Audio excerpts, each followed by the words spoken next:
दादा उद्या RTOला जाणार आहेत असा माहिती पडला होता आम्हाला सोमवारी 20 तारखेला।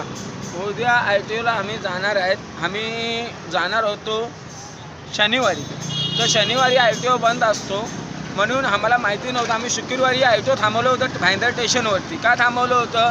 तुम्ही येऊन साहेब इथे काय चेक करता, मेसेज पाठवा या कॉल करा। तर त्यांनी आता मेसेज पाठवणं चालू केलं आहे। पण उद्या जे आम्ही बोललो होतो ना येऊन तुम्हाला सर भेटणार, तर आम्ही आमचे पदाधिकारी कार्यकर्ते आणि रिक्षा ड्रायव्हर RTO आणि रिक्षावाला कोण?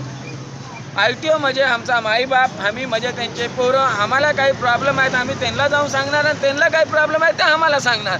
जसं ते आता मेसेज पाठवून सांगायला लागले की तुम्ही येऊन भेटा, तर आम्ही त्या हिशोबावरती त्यांना भेटायला उद्या जाणार।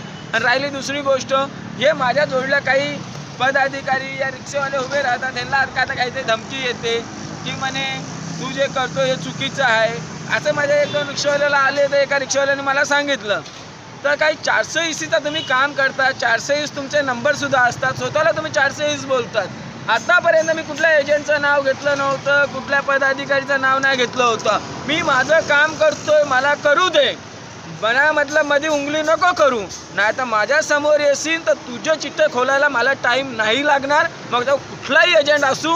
कारण की मी स्वतः युनियन लीडर पदवरती काम केलं आहे आणि मीनी स्वतःने तुम्हाला RTOमध्ये पेपर दिले, तुम्ही जी फॉर्म माझ्याकडनं सुद्धा घेतले RTOच्या नावाने। तर माझ्या कार्यकर्त्यांना दाबू नका आणि माझ्या कार्यकर्त्यांकडे बोट उचलायच्या पहिले मला कॉल करून भेटा। बहुत बहुत धन्यवाद है।